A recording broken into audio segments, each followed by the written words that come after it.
আমার ভাই, আমরা আল্লাহ রাব্বুল আলামিনের কালাম পড়তেছিলাম। এ কালাম পবিত্র অবস্থায় ছাড়া ধরা যায় না। হে আমার ভাই ওমর, তুমি সুন্দর করে ওযু করে আসো। কিতাবের মধ্যে এসেছে হযরত ওমর ইবনুল খাত্তাব রাদিয়াল্লাহু তাআলা আনহু সুন্দরভাবে ওযু বানাইয়া কোরআনের যে আয়াত তার হাতে দেওয়া হলো, তাহা মা আনজালনা আলাইকাল কুরআনা লিতাশকা। মুসলমান ভাইরা আমার, যখন ওমর ইবনুল খাত্তাব কোরআনের এই আয়াতগুলো পড়া শুরু করেছেন, হযরত ওমরের মনের মধ্যে, অন্তরের মধ্যে আল্লাহ তাআলা পরিবর্তন ঘটায়া দিছে। হযরত ওমরের চোখ দিয়ে টপ টপ করে পানি পড়ে। হযরত ওমর বলে, হাজা কালামুল্লাহ, এ কালাম তো দুনিয়ার কোনো মানুষের হতে পারে না। এ কালাম তো অত্যন্ত দামি, এ ভাষা তো অত্যন্ত দামি। নিশ্চয় এ কোরআন যিনি নাজিল করেছেন তিনি আমাদের রব। সুবহানাল্লাহ। হযরত ওমর বলে, বোন আমার, আমাকে মুহাম্মদের কাছে নিয়ে চলো। আমি মুহাম্মদের হাতে হাত দিয়ে ইসলাম ধর্ম গ্রহণ করতে চাই।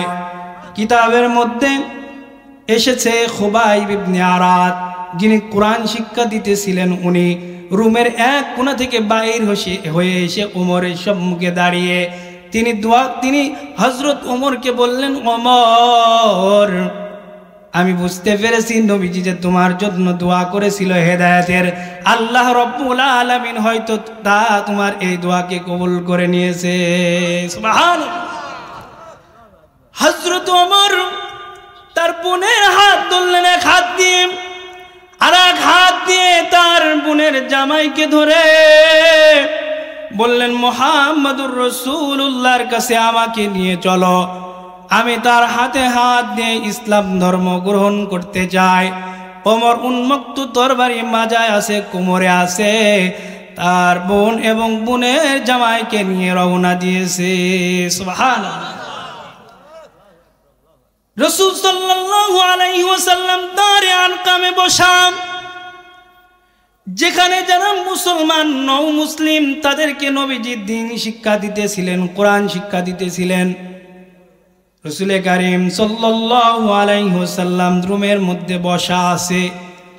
রুমের বাইরে হযরত হামজা রাদিয়াল্লাহু তাআলা আনহু, আর এক প্রান্তে দাঁড়িয়ে আছে হযরত আবু বকর সিদ্দিক রাদিয়াল্লাহু তাআলা আনহু। দূর থেকে লক্ষ্য করে দেখে হযরত ওমর ইবনুল খাত্তাব রাদিয়াল্লাহু তাআলা আনহু আসতেছে। আবু বকর এখন পর্যন্ত বুঝতে পারে নাই ওমর মুসলমান হবে। হযরত হামজাও বুঝতে পারে নাই আল্লাহ রাব্বুল আলামিন হযরত ওমরকে কবুল করে নিয়েছে। নবীজিকে বললেন, ইয়া রাসূলুল্লাহ, ইয়া হাবিবাল্লাহ, ওই যে ওমর ইবনুল খাত্তাব আসে। নবীজি বললেন, হে আবু বকর, তাকে আসতে দাও, তাকে আসতে দাও। নবীজি বললেন, আসতে দাও। ওমর ইবনুল খাত্তাব আসে। হযরত হামজা রাদিয়াল্লাহু তাআলা আনহু বলেন, হে ওমর, যদি ভালো উদ্দেশ্য নিয়ে আসো তাহলে তোমার কপাল ভালো, যদি তোমার মধ্যে উদ্দেশ্য খারাপ থাকে তাহলে তুমি জেনে নিও তুমি এখান থেকে জীবিত ফিরে যেতে পারবে না। মুসলমান ইমানদার নবী বললেন, হামজা, ওমরকে আসতে দাও।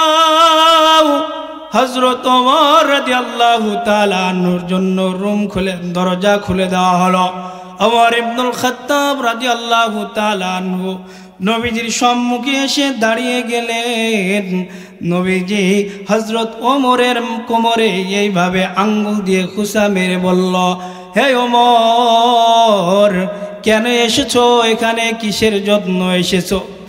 ওমর ইবনুল খাত্তাব রাদিয়াল্লাহু তাআলা আনহু নবীজির হাতের আঙ্গুলের খুসায় নবীজি যখন তার দিকে নজর দিয়েছে, হযরত ওমর ইবনুল খাত্তাব রাদিয়াল্লাহু তাআলা আনহুর চোখ দিয়ে টপ টপ করে পানি পড়ে।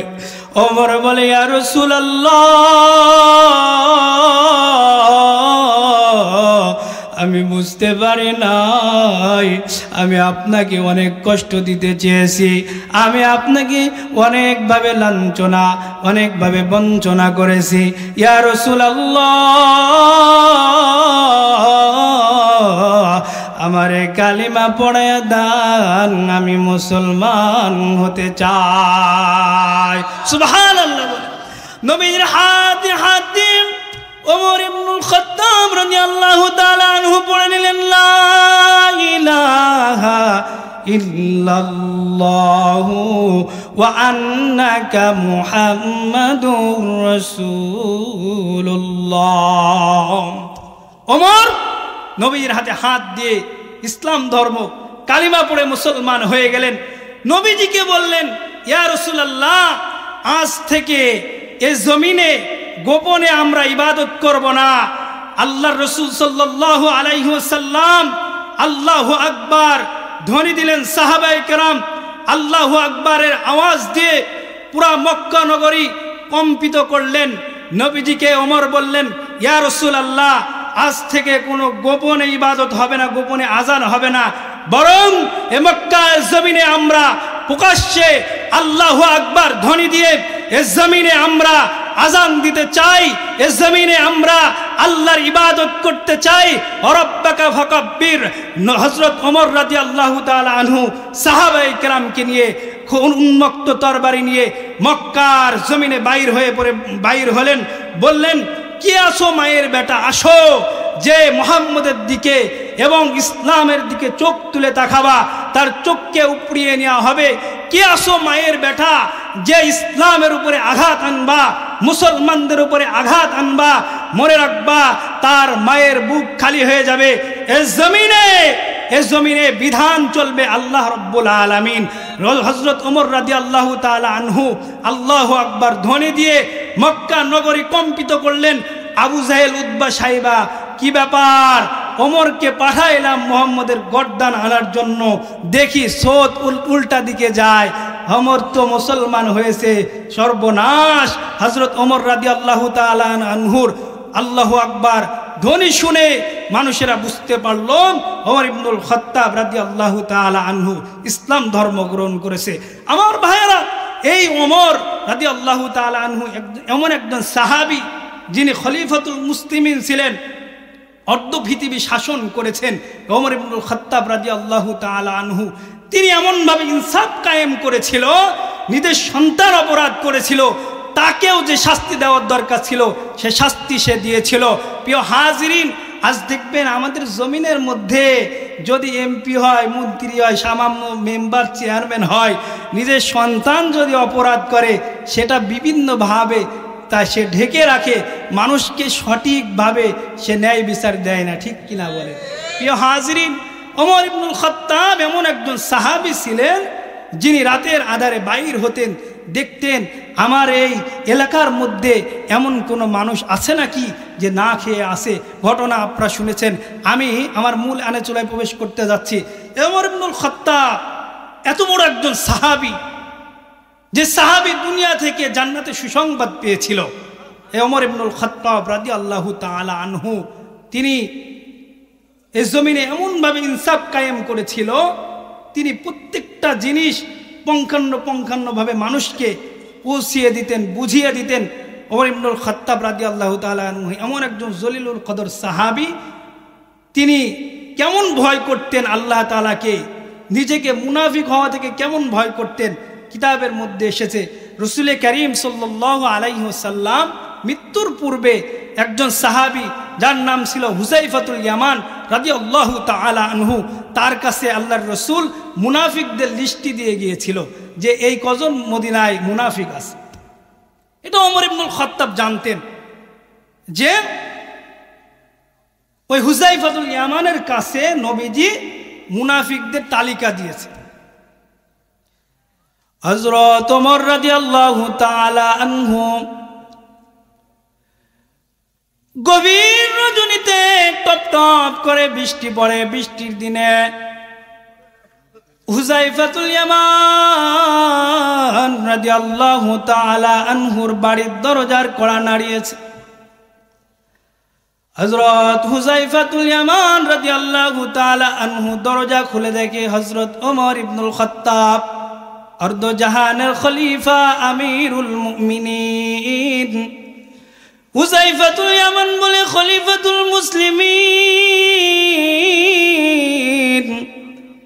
কেন এসেছেন এত রাতে, এত কষ্ট করে কেন এসেছে? হুযায়ফাতুল ইয়ামান বলে, খলিফাতুল মুসলিমিন যদি প্রয়োজন হতো আমি নিজেই যেতাম, আপনি এত কষ্ট করে কেন এসেছেন? খলিফাতুল মুসলিমিন বলে, হুযায়ফা আমার প্রয়োজন তাই আমি তোমার কাছে এসেছি। ভাই আমার, তোমার কাছে আমার একটা জিনিস জানার আছে।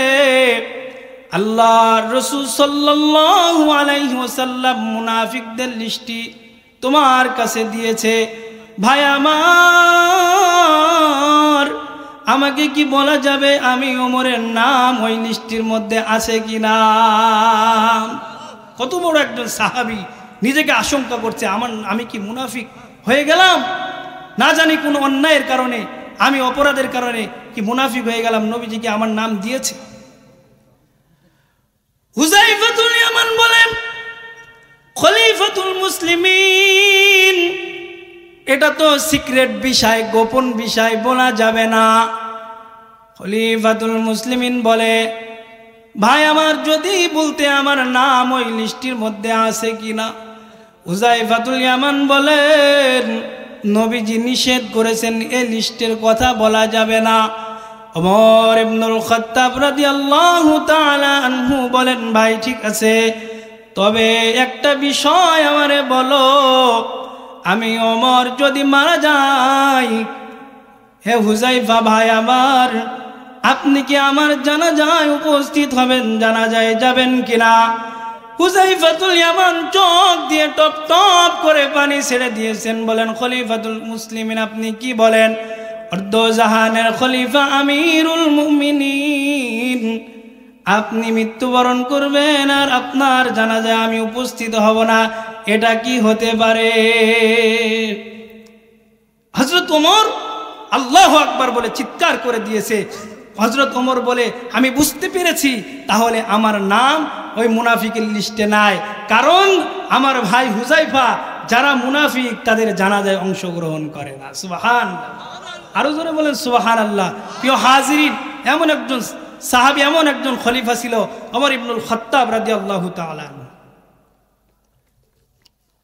ওমর ইবনুল খাত্তাব রাদিয়াল্লাহু তাআলা আনহু, প্রিয় হাজিরিন, ইতিমধ্যে মাহফিলে উপস্থিত হয়েছেন আমার শ্রদ্ধাভাজন বড় ভাই মাহবুবুর রহমান এবং আমাদের আরেক ভাই মোহাম্মদ মৌলানা সাজ্জাদ হুসাইন, আমার খুব সম্মানিত ভাই।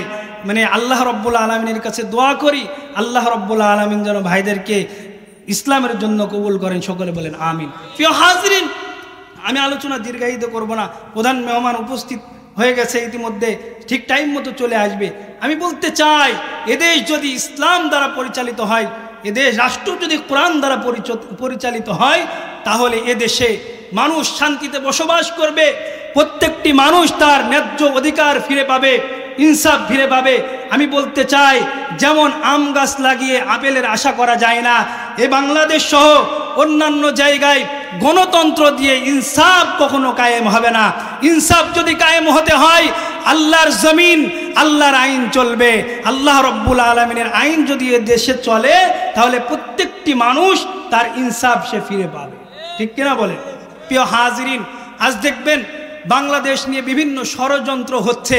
প্রিয় মুসলমান ইমানদার, এ বাংলার জমিন সকলেই বসবাস করবে, মুসলমান থাকবে, হিন্দু থাকবে, খ্রিস্টান থাকবে, সাম্প্রদায়িক সম্প্রীতির দেশ এদেশ।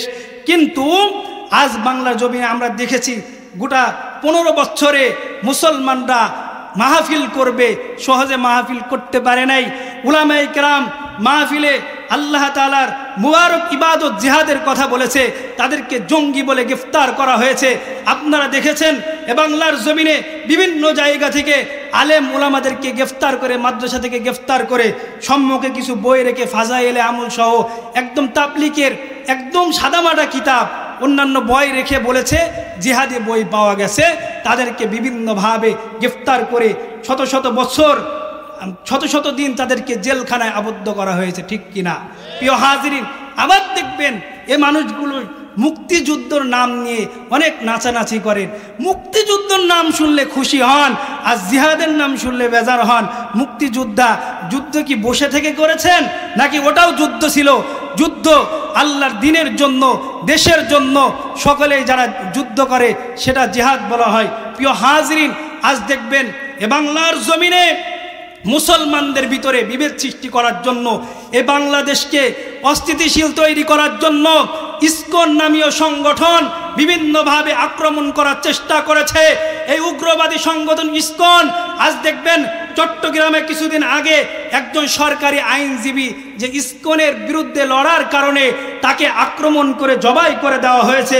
আমরা বলতে চাই এ বাংলাদেশে মুসলমানদের অনেক সংগঠন ছিল। হিজবুত তাহরীর নামে একটি সংগঠন ছিল।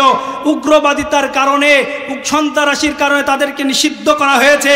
ইসকন কোন হিন্দুদের সংগঠন নাই, ইসকন একটি উগ্রবাদী সংগঠন। এ বাংলার জমিন থেকে এই সন্ত্রাসী সংগঠন ইসকনকে নিষিদ্ধ করতে হবে, ঠিক কিনা? এ বাংলার জমিনে যারা ধর্মের নাম নিয়ে সন্ত্রাসী করবে, সে হিন্দু হোক, অন্যান্য সংগঠনের ব্যক্তি হোক, তাদেরকেও নিষিদ্ধ করতে হবে। এ জমিন মুসলমানদের জমিন। এ জমিনের মধ্যে যারা ইসলামের বিরুদ্ধাচারণ করবে, ইসলামের উপরে যারা আঘাত আনবে, এ বাংলার মুসলমান তাদেরকে জুতা পিটা করে বাংলাদেশ থেকে বিতাড়িত করবে, ঠিক কিনা বলেন? আমার ভাইয়েরা, এ জমিন শাসন করেছে মুসলমানেরা, ভারত শাসন করেছে মুসলমানেরা। আজ বাংলাদেশের উপরে ভারতের গুজরাটের কষায় মোদি সরকার প্রভাব খাটাতে চায়। আমরা বলতে চাই এ জমিন গুজরাট নয়, এ জমিন মুসলমানদের জমিন, এ জমিন শাহ আহমদ শফির জমিন, এ জমিন আল্লামা বাবুনগরের জমিন, এ জমিন চরমনার পীর ফজলুল করিম রহমতুল্লাহ আলাইহির জমিন, এ জমিন শাহজালাল ইয়ামানের জমিন। এ জমিনের মধ্যে ইসলামের যারা বিরুদ্ধাচারণ করবে, ইসলামের বিরুদ্ধে যারা আওয়াজ দিবে, তাদেরকে এ জমিন থেকে জুতা পিটা করে বিদায় করা হবে ইনশাআল্লাহ। প্রিয় হাজিরিন, এজন্য আমরা মুসলমান, আমরা আমাদের অন্তরের মধ্যে সব সময় চেষ্টা প্রচেষ্টা থাকবে ইসলামের জন্য, এদেশে যেন আমরা ইসলাম কায়েম করতে পারি। আল্লাহ রাব্বুল আলামিন আমাদের সেই তৌফিক দেন, বলেন আমিন। প্রিয় হাজিরিন, আমি বলতে চাচ্ছিলাম খলিফাতুল মুসলিমিন ওমর ইবনুল খাত্তাব রাদিয়াল্লাহু তাআলা আনহুর জামানা, তিনি এমন একজন ইনসাফগার ছিলেন। তিনি একদিন তার রাষ্ট্রের দায়িত্বের জায়গায় বসে রাষ্ট্রের হিসাব করতেছিলেন। ওই জামানায় তো আর এভাবে ইলেকট্রনিক্স বিদ্যুৎ ছিল না, মোমবাতি বা অন্যান্য কিছুর সাহায্যে আলো জ্বালিয়ে তিনি হিসাব করতেছিলেন। একজন আল্লাহর বান্দা গেলেন ওমর ইবনুল খাত্তাব রাদিয়াল্লাহু তাআলা আনহুর কাছে পরামর্শ করার জন্য। হযরত ওমর ইবনুল খাত্তাব রাদিয়াল্লাহু তাআলা আনহু উনি যখন আসলেন, তিনি বাতি নিভিয়ে দিলেন। সাহাবী জিজ্ঞাসা করল, খলিফাতুল মুসলিমিন, আমি আসলাম, বাতি নিভিয়ে দিলেন, কারণটা কি? ওমর ইবনুল খাত্তাব বলেন, ভাই, আমি রাষ্ট্রীয় সম্পদ, আমি রাষ্ট্রের হিসাব করতেছিলাম, এই জায়গায় তুমি তোমার ব্যক্তিগত পরামর্শ করার জন্য, আমার ব্যক্তিগত কাজ, এখানে আমি রাষ্ট্রের কোনো জিনিস ব্যয় করতে চাই না। সুবহানাল্লাহ বলেন। এমন একজন খলিফা ছিলেন, উনার জামানায় হিমস নামক একটি জায়গা থেকে কিছু সাহাবী, কিছু ব্যক্তি খলিফাতুল মুসলিমিনের কাছে আগমন করলেন। খলিফাতুল মুসলিমিনের কাছে আগমন করার পরে তিনি বললেন, খলিফাতুল মুসলিমিন, আমরা এমন একটি জায়গা থেকে এসেছি যেই জায়গার মানুষগুলো দরিদ্র সীমার নিচে, অনেক গরিব, তারা খুব কষ্টের সাথে তাদের দিন অতিবাহিত করে। খলিফাতুল মুসলিমিন আমাদেরকে কিছু বাজেট দেন, কিছু সম্পদ দেন, যে বাজেট নিয়ে আমরা কিছুদিন সুন্দরভাবে চলতে পারি। তো খলিফাতুল মুসলিমিন বললেন, ওই অঞ্চলে সকলকে দেওয়া সম্ভব না, তবে তোমাদের অঞ্চলে এমন যারা খুবই গরিব এমন 100 জন ব্যক্তির লিস্ট আমার কাছে দাও। 100 জন ব্যক্তির লিস্ট আমার কাছে দাও, আমি যাতে করে তাদেরকে কিছু সহায়তা দিতে পারি বাইতুল মাল থেকে। খুব মনোযোগ দিয়ে শুনবেন। তো ওমর ইবনুল খাত্তাব রাদিয়াল্লাহু তাআলা আনহুর কাছে 100 জনের লিস্ট পেশ করা হলো। ওমর ইবনুল খাত্তাব লিস্ট খুলে দেখলেন 1 নম্বরে যার নাম, তিনি হলেন ওই হিমসের গভর্নর সাঈদ ইবনে আমের আল জুমাহি রাদিয়াল্লাহু তাআলা আনহু। 100 জন সব থেকে গরিব মানুষের লিস্ট দেওয়া হয়েছে। তার মধ্যে সব থেকে অসহায় যে ব্যক্তি, তার নাম কি? ওই এলাকার নেতা গভর্নর সাঈদ ইবনে আমের আল জুমাহি। আজ দেখেন, আমরা সামান্য মেম্বার চেয়ারম্যান হলে হাজার হাজার টাকা আত্মসাৎ করে গরিবের মাল ভক্ষণ করে আমরা নিজেদের বাড়ি গাড়ি তৈরি করি। আজ আপনারা জানেন, বিগত বছরে যিনি প্রধানমন্ত্রী ছিল তিনি মিডিয়ার সামনে এসে বক্তব্য দিয়েছে, আমার যে পিয়ন সে সাধারণ গাড়িতে চলে না, হেলিকপ্টারে চড়ে, 700 কোটি টাকার মালিক, গর্ব করে বলেছে। নাউজুবিল্লাহ বলেন। গরিবের সম্পদ ভক্ষণ করে তারা আমেরিকার বেগম পাড়ায় বাড়ি নির্মাণ করেছে। এর কারণ হচ্ছে সবগুলো দুর্নীতিবাজ, তাদের মধ্যে ইসলামের শিক্ষা নাই, তাদের মধ্যে দ্বীনের শিক্ষা নাই। যদি মানুষের সম্পদকে হেফাজত করতে হয় তাহলে এদেশের হক্কানি উলামায়ে কেরামকে ভোট দিয়ে সংসদে নিয়ে এসে এদেশকে কোরআন দ্বারা যদি পরিচালিত করা যায় তাহলে বুঝতে পারবেন এদেশের মানুষ সুন্দরভাবে জীবনযাপন করতে পারবে। নতুবা স্টেজে উঠে জনসভায় দাঁড়িয়ে গরম গরম বক্তব্য দিয়ে মানুষের সুখ ফিরিয়ে আনা সম্ভব না। কারণ ইসলাম শান্তির ধর্ম। ইসলাম বাদ দিয়ে আপনি গণতন্ত্র, মানব রচিত আইন দিয়ে শান্তি পাবেন, এটা কখনো সম্ভব নয়। প্রিয় হাজিরিন, আমি যেটা বলতেছিলাম, ওই অঞ্চলের যিনি নেতা, গভর্নর, প্রধান, তিনি একদম সব থেকে গরিব, অসহায়। ওমর ইবনুল খাত্তাব লিস্ট খুলে দেখলেন 1 নম্বরে ওই সাহাবী, ওই সাঈদ ইবনে আমের আল জুমাহির নাম। তিনি বললেন, আমি এরকম ফকির এরকম, তোমাদের যিনি আমির, গভর্নর, সে কি সব থেকে গরিব? তখন ওই মানুষগুলো বলল, জি, আমিরুনা আফকরুনা, আমাদের যিনি আমির উনি সব থেকে অসহায়, তিনি সব থেকে গরিব। ওমর ইবনুল খাত্তাব এই ঘটনা শোনার সঙ্গে সঙ্গে ওই সাঈদ ইবনে আমের আল জুমাহির জন্য কিছু দিরহাম প্যাকেট করে একজন দ্রুতগামী একটা ঘোড়া নিয়ে পাঠালেন যে সাঈদ ইবনে আমেরকে এই হাদিয়াটুকু পৌঁছায় দাও। রাষ্ট্রীয় দূত পৌঁছে গেল সাঈদ ইবনে আমের আল জুমাহির বাড়িতে। ডাক দিলেন সাঈদ ইবনে আমের আল জুমাহিকে যে খলিফাতুল মুসলিমিনের পক্ষ থেকে হাদিয়া এসেছে আপনার জন্য। সাঈদ ইবনে আমের আল জুমাহি থলি খুলে দেখলেন অনেকগুলো স্বর্ণ মুদ্রা, দিরহাম তাকে হাদিয়া প্রদান করা হয়েছে। দেখার সঙ্গে সঙ্গে সাঈদ ইবনে আমের আল জুমাহি ইন্না লিল্লাহি ওয়া ইন্না ইলাইহি রাজিউন বলে চিৎকার দিয়ে উঠলেন। আমরা ইন্না লিল্লাহ বলি কখন? কেউ মারা গেলে, বিপদে পড়লে, অথচ তিনার কাছে হাদিয়া এসেছে রাষ্ট্রের পক্ষ থেকে অনেকগুলো স্বর্ণ মুদ্রা, দিরহাম। তিনি যখন এভাবে এমনভাবে চিৎকার দিয়েছে, রুমের মধ্য থেকে তার স্ত্রী শুনতে পেয়েছে। তিনি জানে রাষ্ট্রীয় কোনো দূত সাঈদ ইবনে আমেরের সাথে সাক্ষাৎ করার জন্য এসেছে। তখন তিনার স্ত্রী রুমের ভিতর থেকে বললেন, স্বামী আমার, কি হয়েছে? খলিফাতুল মুসলিমিন তিনি কি দুনিয়া থেকে বিদায় নিয়েছে? এভাবে ইন্না লিল্লাহ পড়ে উঠলেন। তখন সাঈদ ইবনে আমের আল জুমাহি বলেন, এর থেকেও কঠিন। তখন বললেন, মুসলমানদের কোনো মুজাহিদের দল কি ইন্তেকাল করেছে, তাদেরকে শহীদ করে দেওয়া হয়েছে? এভাবে চিৎকার করে উঠলেন। তখন সাঈদ ইবনে আমের আল জুমাহি বললেন, এর থেকেও কঠিন। তিনি বললেন, উদখিলু আলাইহি দুনিয়া, আমার কাছে দুনিয়া পেশ করা হয়েছে। ইন্না লিল্লাহি ওয়া ইন্না ইলাইহি রাজিউন।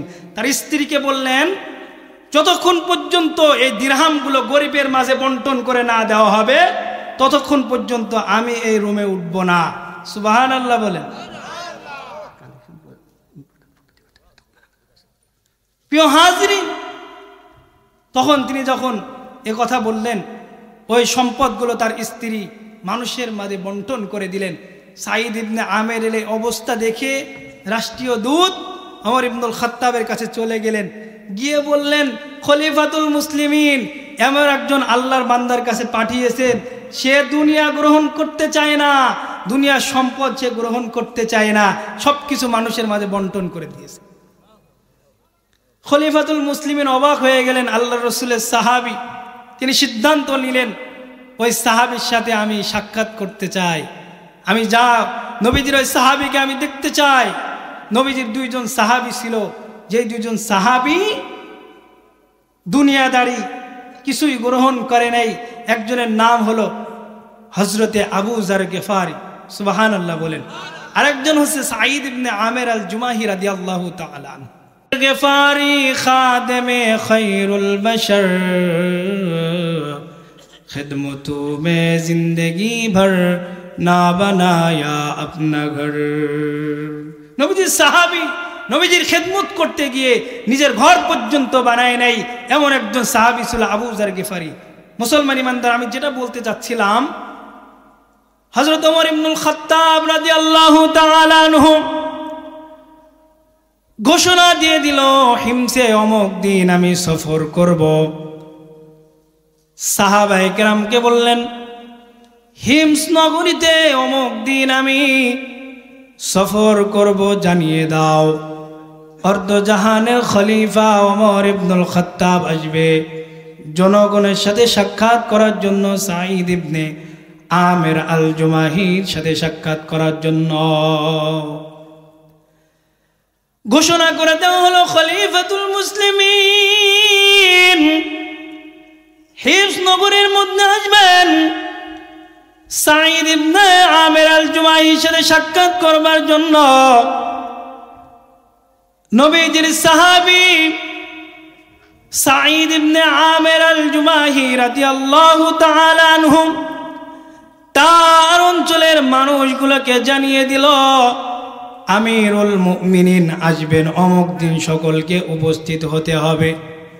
এভাবে মজমা কায়েম করা হলো। ওই শহরের সকল মানুষকে একত্রিত করা হলো, খলিফাতুল মুসলিমিন আসবে। মজমার ভিতরে বসলেন একদিকে সাঈদ ইবনে আমের আল জুমাহি রাদিয়াল্লাহু তাআলা আনহু, অপরদিকে হযরতে ওমর ফারুক রাদিয়াল্লাহু তাআলা আনহু। এভাবে সকলে যখন মজমার মধ্যে বসলেন, ওমর ইবনুল খাত্তাব রাদিয়াল্লাহু তাআলা আনহু জনগণের কাছে প্রশ্ন করলেন, আপনাদের মাঝে যেই গভর্নর আছে সাঈদ ইবনে আমের আল জুমাহি, আল্লাহর রাসূলের সাহাবী, তিনি আপনাদের দায়িত্বশীল, আপনাদের খাদেম খেদমত করার জন্য এখানে নিয়োজিত আছে। হ্যাঁ উপস্থিত জনতা, হ্যাঁ নগরীর বাসী মানুষগুলো, তোমাদের কারোর কি কোনো অভিযোগ আছে? সাঈদ ইবনে আমেরের প্রতি কি কারোর কোনো অভিযোগ আছে? যদি অভিযোগ থাকে তাহলে দাঁড়িয়ে যাও। ওমর ইবনুল খাত্তাব রাদিয়াল্লাহু তাআলা আনহু এই প্রশ্ন যখন করলেন, উপস্থিত জনতার সকলে বসা আছে, চারজন ব্যক্তি দাঁড়িয়ে গেল, বললেন, খলিফাতুল মুসলিমিন আমাদের কিছু প্রশ্ন আছে, অভিযোগ আছে। ওমর ইবনুল খাত্তাব রাদিয়াল্লাহু তাআলা আনহু বললেন, কি প্রশ্ন বলো, অভিযোগ বলো। একজন দাঁড়িয়ে গিয়ে বললেন, খলিফাতুল মুসলিমিন আমাদের যিনি আমির তিনি সপ্তাহে একদিন অফিসে আসে না, এর কারণ কি আমি জানতে চাই। মুসলমান ইমানদার আল্লাহর গোলাম ওমর তাআলা আনহু সাঈদ ইবনে আমেরকে বললেন, এ সাঈদ ইবনে আমের, তুমি বলো সপ্তাহে কেন একদিন অফিসে আসো না? এর কারণ কি তুমি বলো। সাঈদ ইবনে আমের রাদিয়াল্লাহু তাআলা আনহু বললেন, খলিফাতুল মুসলিমিন, আমি এমন একজন ব্যক্তি, বড় অসহায়, বড় গরিব, এমন গরিব, আমার একটা মাত্র পোশাক। সপ্তাহে প্রত্যেক দিন আমি অফিস করি, কিন্তু সপ্তাহে একদিন আমি আমার পোশাকগুলো পরিষ্কার করে ধুয়ে দিই, কেচে দিই, যার কারণে সপ্তাহে একদিন আমি অফিস করতে পারি না। খলিফাতুল মুসলিমিন আরেকজনকে বললেন, তোমার প্রশ্ন কি বলো? আরেকজন দাঁড়িয়ে বললেন, খলিফা, আমাদের যিনি আমির, তিনি রাতের বেলায় আমরা যদি তার কাছে কোনো বিপদে পড়ে যাই, তিনি আমাদের ডাকে সাড়া দেয় না, দরজা খোলে না। কি সমস্যা খলিফাতুল মুসলিমিন, এটা আমি জানতে চাই। খলিফাতুল মুসলিমিন সাঈদ ইবনে আমেরকে প্রশ্ন করল, ও নবীর সাহাবী সাঈদ, কেন তুমি তাদের ডাকে সাড়া দাও না রাতের বেলায়?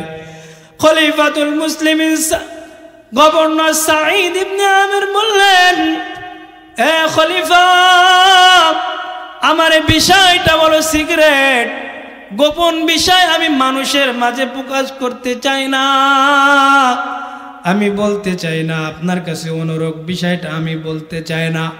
খলিফাতুল মুসলিমিন বলল, না না, যেহেতু জনগণ প্রশ্ন করেছে, তোমাকে অবশ্যই উত্তর দিতে হবে।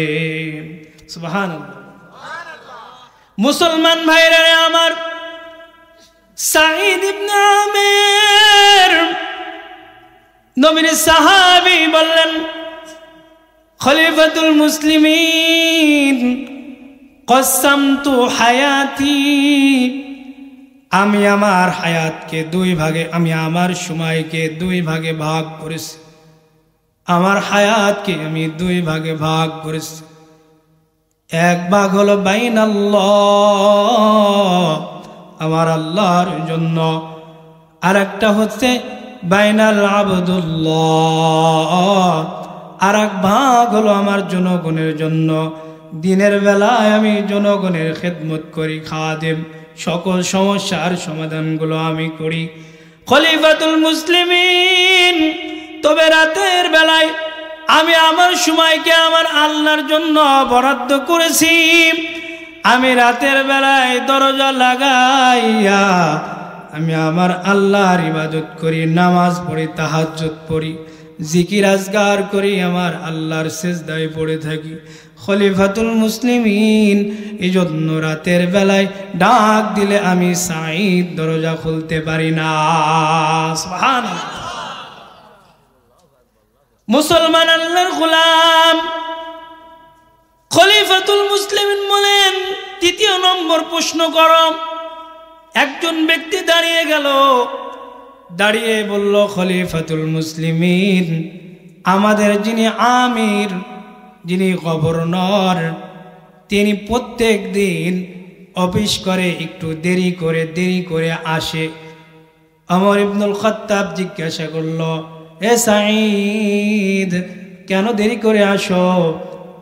হযরত সাঈদ ইবনে আমির আল জুমাহি বললেন, খলিফাতুল মুসলিমিন, প্রত্যেক দিন আমার বাড়িতে কোনো কাজের লোক নাই, আমি আমার স্ত্রীকে বাড়ির কাজে সহযোগিতা করতে গিয়ে, রান্না বান্নার কাজে সহযোগিতা করতে গিয়ে আমি সাঈদ ইবনে আমের একটু দেরি করে ফেলি, এই হলো কারণ। ওমর ইবনুল খাত্তাব রাদিয়াল্লাহু তাআলা আনহু 4 নম্বর ব্যক্তিকে বলল, তুমি প্রশ্ন করো। 4 নম্বর ব্যক্তি দাঁড়িয়ে বললেন, খলিফাতুল মুসলিমিন, এই যে আমাদের যিনি গভর্নর আমির, উনি মাঝে মাঝে অজ্ঞান হয়ে জ্ঞান হারিয়ে পড়ে যায়, আমরা জানতে চাই এমনটি কেন হয়? তিনি রাষ্ট্রের দায়িত্বশীল, তিনার যদি কোনো সমস্যা থাকে চিকিৎসা করা দরকার, এভাবে যদি পাগলের মতো অজ্ঞান হয়ে পড়ে যায়, এটা বড় বেমানান, এটা বড় দৃষ্টিকটু। কারণটা কি আমরা জানতে চাই। নবীর সাহাবী খলিফাতুল মুসলিমিন ওমর বললেন, সাঈদ, কেন তুমি অজ্ঞান হয়ে পড়ে যাও? কারণটা বলো। সাঈদ ইবনে আমের বলেন, খলিফাতুল মুসলিমিন, আমি তখন নওজোয়ান যুবক, এখন পর্যন্ত ইসলাম ধর্ম গ্রহণ করি নাই। ওই মক্কা নগরীর মধ্যে ঢোল পিটিয়ে দেওয়া হলো যে মুহাম্মদের একজন ব্যক্তিকে ধরা হয়েছে, যার নাম হলো খুবাইব। খুবাইবকে গ্রেফতার করা হয়েছে। মক্কা নগরীর মধ্যে ঢোল পিটিয়ে দেওয়া হলো। খুবাইবকে শহীদ করা হবে, তাকে শুলে চড়িয়ে হত্যা করা হবে। আমিও নওজোয়ান যুবক দেখার জন্য উপস্থিত হয়ে গেলাম। ওই মক্কা নগরীর মধ্যে এমন একটি জায়গায় নিয়ে যাওয়া হলো, যে জায়গায় খুবাইবকে তাকে শুলিতে চড়িয়ে তাকে হত্যা করা হবে। অপরাধ কি? নবীর সাহাবী, এই জন্য সাহাবী হওয়ার কারণে, নবীর খলিফাতুল মুসলিমিন, নবীর সাহাবী হওয়ার কারণে, ইসলাম ধর্ম গ্রহণ করার কারণে কাফের বেঈমানেরা ওই যে খুবাইবকে গ্রেফতার করে তাকে শুলে চড়ানোর জন্য উপস্থিত করেছে। আমিও নওজোয়ান যুবক উপস্থিত হয়ে গেলাম। ওই যে উপস্থিত হয়ে দেখলাম খুবাইবকে গ্রেফতার করে এক জায়গায় বসিয়ে রাখা হয়েছে। মক্কার কাফের দুষ্টু পোলাপানগুলো খুবাইবের শরীরে আঘাত করেছে, এমন কোনো শাস্তি নাই যে খুবাইবকে দেওয়া হয় নাই। খলিফাতুল মুসলিমিন, আমি দেখতে পেলাম খুবাইব বসে আছে। মক্কার কাফেরগুলো বর্ষা দিয়ে খুবাইবের গোস্তগুলো টুকরো টুকরো শরীরের ভিতরে বর্ষা দিয়ে গোতা দেয়। গোস্তগুলো দেখা যায়, রক্তগুলো ফিনকি দিয়ে বাইর হয়। খলিফাতুল মুসলিমিন তীরের বল্লম দিয়ে খুবাইবকে আঘাত করা হয়। খুবাইবের চোখ দিয়ে টপ টপ টপ টপ করে পানি পড়ে। খলিফাতুল মুসলিমিন, আমি দেখলাম তাকে এমন কোনো কষ্ট নেই যে দেওয়া হচ্ছে না। আমিও নওজোয়ান যুবক দাঁড়িয়ে থাকলাম। এক পর্যায়ে আবু জাহেল বলল, এ খুবাইব, তুমি এ কথা বলো, যদি তুমি এমন কথা বলতে পারো তাহলে তোমাকে ছেড়ে দেওয়া হবে। খুবাইব বলল, কি কথা আমারে বলো।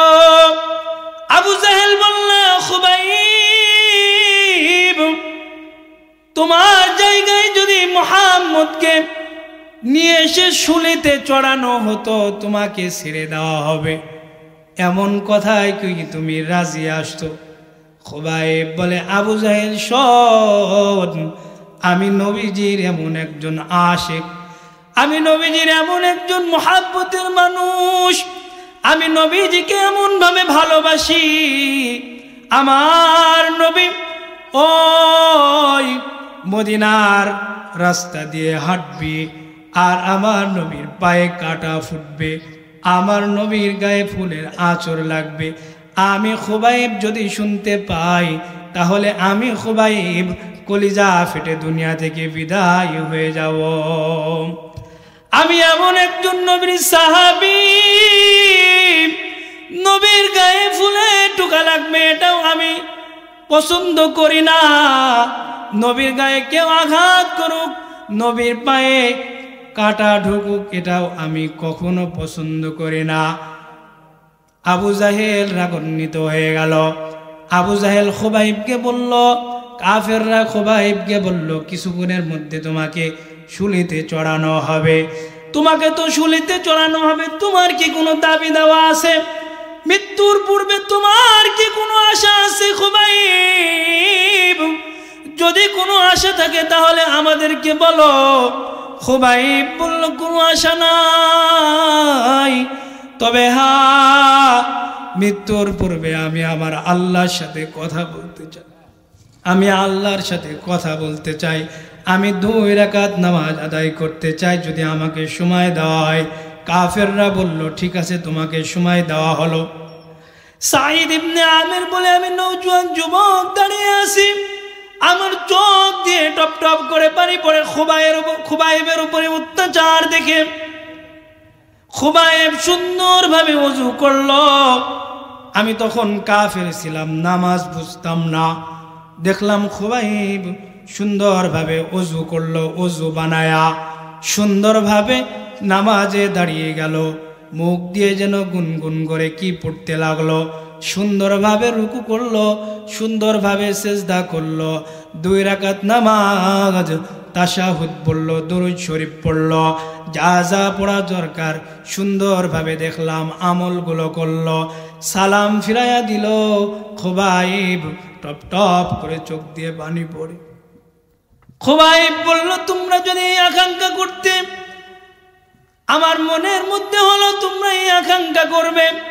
খুবাইব মৃত্যুর ভয়ে নামাজকে লম্বা করেছে, এই আকাঙ্ক্ষা যদি না হতো, খোদার কসম আমি খুবাইব এখন পর্যন্ত নামাজ পড়তাম। মুসলমান আল্লাহর গোলাম খুবাইব নামাজ শেষ করার পর সাঈদ ইবনে আমির বলেন, একজন সাহাবী আল্লাহ রাসূলের খুবাইবকে শুলিতে চড়াইয়া দুনিয়া থেকে বিদায় করে দেওয়া হলো। খলিফাতুল মুসলিমিন, এই ঘটনা যখন আমার সম্মুখে ভাসে, যখন এটা আমার মনে পড়ে, তখন আমি সেন্সলেস হয়ে, তখন আমি বেহুশ হয়ে জমিনের মধ্যে পড়ে যাই। খলিফাতুল মুসলিমিন, আমার কোনো সমস্যা নাই, আমি বড় গরীব, আমি আল্লাহর রাসূলের সাহাবী। ইয়া খলিফাতুল মুসলিমিন, এই কথা শোনার সঙ্গে সঙ্গে আল্লাহু আকবার, ওই যে সাঈদ ইবনে আমিরকে জড়িয়ে ধরলেন, বুকের সাথে জড়িয়ে সাঈদ ইবনে আমিরকে চুমা খেলেন, বললেন, আল্লাহর রাসূলের দুনিয়া বিমুখ সাহাবী, আসো আমার বুকে আসো, আমি তোমাকে আলিঙ্গন করতে চাই। সুবহানাল্লাহ। তাহলে আল্লাহর রাসূলের সাহাবী কিভাবে রাষ্ট্র পরিচালনা করেছে, রাষ্ট্রের সম্পদ প্রত্যেকটি মানুষের কাছে পৌঁছিয়ে দিয়েছে, নিজে সবথেকে অসহায় হয়েছে, রাষ্ট্রের সম্পদ কোনো সময় ভক্ষণ করে নাই। কিন্তু আমাদের জমিনে যারা দায়িত্বশীল, মানুষের সম্পদগুলো তারা ভক্ষণ করে, মানুষের সম্পদগুলো লুণ্ঠন করে, তারা নিজেদের সন্তানদেরকে অনেক বড় বড় জায়গায় লেখাপড়া করায়, তারা নিজেরা সুন্দরভাবে গাড়িতে আরাম আয়েশ করে ঘুরে বেড়ায়, আর গরিব অসহায় মানুষগুলোর খবর রাখে না। ঠিক কিনা বলেন? প্রিয় হাজিরিন, এটার কারণ হচ্ছে তাদের মধ্যে ইসলামী শিক্ষা নাই, ইসলামী রাষ্ট্র চিন্তা চেতনা আমাদের মধ্যে এখনো তৈরি হয় নাই। যতদিন পর্যন্ত এ জমিনে ইসলাম কায়েম না হবে, ততদিন পর্যন্ত এ জমিনের মানুষ শান্তিতে থাকতে পারে না। ঠিক কিনা? প্রিয় হাজিরিন, আমার আলোচনা আমি শেষ করে নিয়ে আসবো। তারপরে আরেকটি ঘটনা বলে আমি শেষ করব। নবীজি সাল্লাল্লাহু আলাইহি ওয়াসাল্লামের সাহাবী, আমি বলতেছিলাম আরেকজন সাহাবী হযরতে আবু যার গিফারি রাদিয়াল্লাহু তাআলা আনহু, এমন একজন সাহাবী নবীজির খেদমত করতে গিয়ে নিজের ঘর পর্যন্ত বানায় নাই। এই সাহাবী, আমি রাসূল কারীম সাল্লাল্লাহু আলাইহি ওয়াসাল্লামের এমন একজন সাহাবীর নাম হলো আবু যার গিফারি রাদিয়াল্লাহু তাআলা আনহু। তারে 350 মাইল পথ অতিক্রম করে একজন আল্লাহর গোলাম নবীজির রওজা মুবারক জিয়ারতের জন্য মদিনায় আগমন করেছে। অনেক লম্বা ঘটনা, আমি মূল বিষয় বলতে চাই। 350 মাইল সফর করে একজন আল্লাহর গোলাম মদিনায় হাজির হয়ে খেজুর বাগানে বসে আছে, বিশ্রাম করছে। এক পর্যায়ে ওই আল্লাহর গোলামের ঘুম চলে এসেছে। তার যে উট ছিল, ওই উট ওখান থেকে রওনা হয়ে মদিনার বাগানের মধ্যে প্রবেশ করে ছোট ছোট খেজুর গাছের চারাগুলো সবগুলো নষ্ট করে দিয়েছে। খেজুর বাগানের মালিক গিয়ে দেখলেন যে তার নতুন চারাগুলো একটি উটে সবগুলো নষ্ট করেছে। কি একটা অবস্থা! চাষি মানুষ যদি কষ্ট করে চাষ করার পরে যে দেখে তার ক্ষেতগুলো কেউ নষ্ট করে দিয়েছে, তার মাথা গরম হয়ে যায় না? তো মুরব্বি এসে দেখে তার বাগানের যে ছোট ছোট চারাগুলো সবগুলো ওই উটে নষ্ট করে ফেলেছে। মুরব্বি রাগান্বিত হয়ে একটি পাথর নিয়ে ওই উটের মাথায় আঘাত করেছে, উট রক্তক্ষরণ হয়ে ওখানে মারা গেছে। তো নওজোয়ান যুবক নবীর রওজা জিয়ারত করার জন্য এসেছে, ঘুম থেকে উঠে দেখে একজন মুরব্বি দাঁড়ানো আর তার উট পড়ে আছে, রক্তক্ষরণ হয়ে উট ওখানে মারা গেছে। নওজোয়ান যুবকের মাথাও গরম হয়ে গেছে।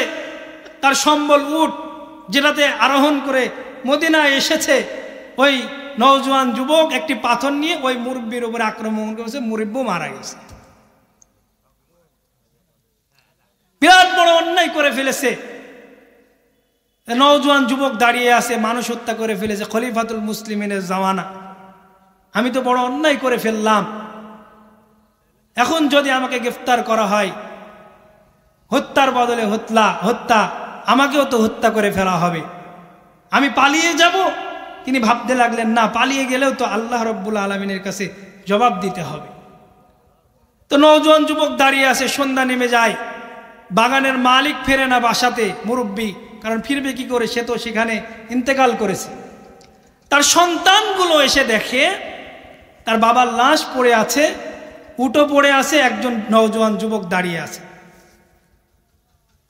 সন্তানগুলো জিজ্ঞাসা করলো, কি ব্যাপার, আমার বাবার কি হয়েছে? তখন নওজোয়ান যুবক বলে, আমার উটের উপর আক্রমণ করেছিল, আমার উট মারা গেছে, আমার মাথা গরম, আমিও রাগের বশবর্তী হয়ে উটকে আপনার বাবাকে আক্রমণ করেছি ভুল করে, আপনার বাবা ইন্তেকাল করেছে। কিন্তু আমি আল্লাহকে ভয় করি, আমি যাই না, আমি তো অপরাধ করে ফেলেছি, আমি কি করে যাব? প্রিয় হাজিরিন, তখন বলল যে না, আপনি অন্যায় করেছেন। খলিফাতুল মুসলিমিন ওমর ইবনুল খাত্তাবের কাছে নিয়ে যাওয়া হলো নওজোয়ান যুবককে। খলিফাতুল মুসলিমিন বলে, তোমার উটের ওপর আক্রমণ করে তোমার উটকে দুনিয়া থেকে বিদায় দিয়েছে, তুমি বলতে তোমার উট ফেরত দেওয়া হতো, কিন্তু তার বদলে তুমি একজন ব্যক্তিকে হত্যা করেছো, হত্যার বদলে হত্যা, তোমাকেও তো দুনিয়া থেকে বিদায় করে দেওয়া হবে কিসাসের মাধ্যমে। নওজোয়ান যুবক বলে, খলিফাতুল মুসলিমিন,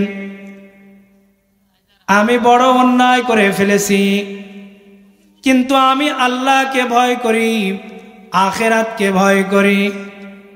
খলিফাতুল মুসলিমিন আমাকে ইসলামী শাস্তি অনুযায়ী যে শাস্তি আমার উপরে হয় আমার উপরে প্রয়োগ করেন।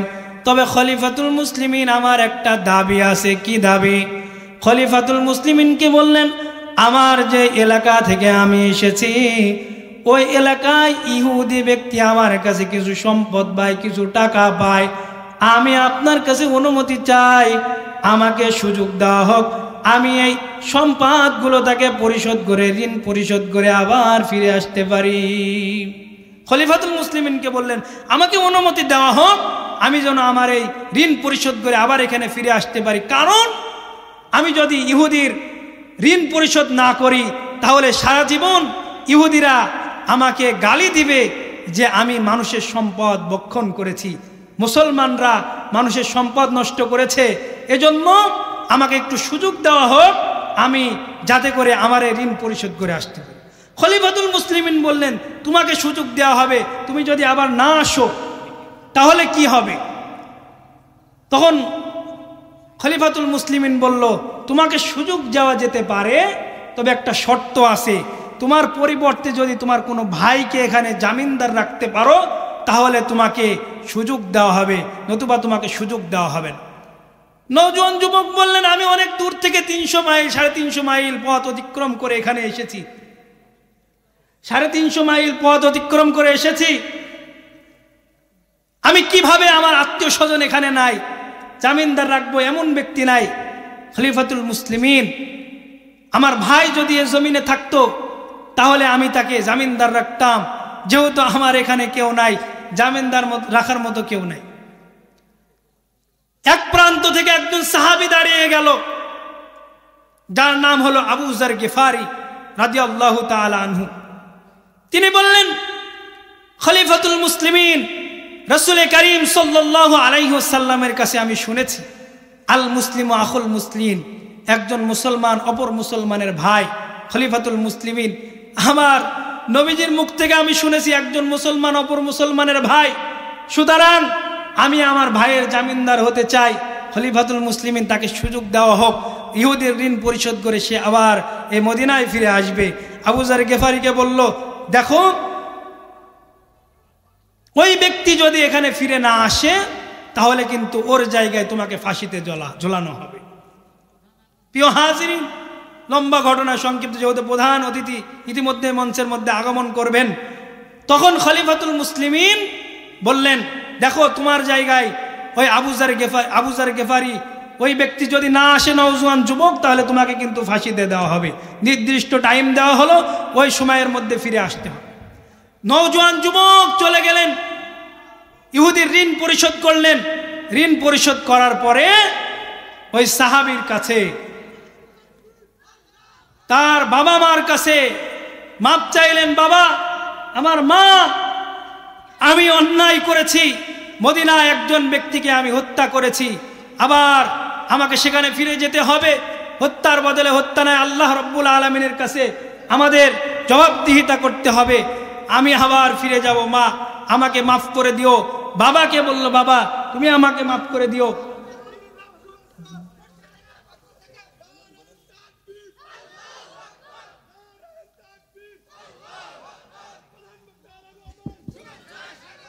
নারায়ে তাকবীর, নারায়ে তাকবীর।